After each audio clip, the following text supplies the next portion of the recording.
کلام مقدس پرانے عہد نامہ میں سے زبور کی کتاب، اس کا باب نمبر 80۔ قوم کی بحالی کے لیے التجا۔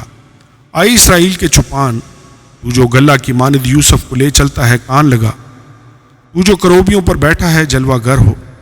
افرایم و بنیامین اور منسی کے سامنے اپنی قوت کو بیدار کر، اور ہمیں بچانے کو آئے خدا ہم کو بحال کر، اور اپنا چہرہ چمکا تو ہم بچ جائیں گے۔ آئے خداوند لشکروں کے خدا، کب تک اپنے لوگوں کی دعا سے ناراض رہے گا؟ تو نے ان کو آنسوؤں کی روٹی کھلائی اور پینے کو کثرت سے آنسو ہی دیے۔ تو ہم کو ہمارے پڑوسیوں کے لیے جھگڑے کا باعث بناتا ہے، اور ہمارے دشمن آپس میں ہنستے ہیں۔ اے لشکروں کے خدا، ہم کو بحال کر، اور اپنا چہرہ چمکا تو ہم بچ جائیں گے۔ تو مصر سے ایک طاق لایا، تو نے قوموں کو خارج کر کے اسے لگایا۔ تو نے اس کے لیے جگہ تیار کی، اور اس نے گہری جڑ پکڑی اور زمین کو بھر دیا۔ پہاڑ اس کے سایہ میں چھپ گئے، اور اس کی ڈالیاں خدا کے دیواروں کی مانند تھیں۔ اس نے اپنی شاخیں سمندر تک پھیلائیں اور ٹہنیاں دریائے فرات تک۔ پھر تو نے ان کی باڑوں کو کیوں توڑ ڈالا؟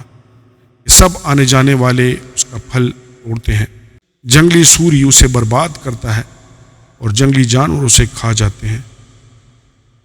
اے لشکروں کے خدا، ہم تیری منت کرتے ہیں، پھر متوجہ ہو۔ آسمان پر سے نگاہ کر اور دیکھ، اور اس طاق کی نگہبانی فرما، اور اس پودا کی بھی جسے تیرے دائنے ہاتھ نے لگایا ہے، اور اس شاخ کی جسے تو نے اپنے لیے مضبوط کیا ہے۔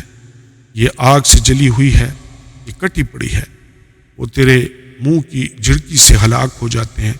تیرا ہاتھ تیری دینی طرف کے انسان پر ہو، اور اس ابن آدم پر جسے تو نے اپنے لیے مضبوط کیا ہے۔ پھر ہم تجھ سے برگشتہ نہ ہوں گے، تو ہم کو پھر زندہ کر، اور ہم تیرا نام لیا کریں گے۔ آئے خداوند لشکروں کے خدا، ہم کو بحال کر، اپنا چہرہ چمکا تو ہم بچ جائیں گے۔ آمین اور آمین۔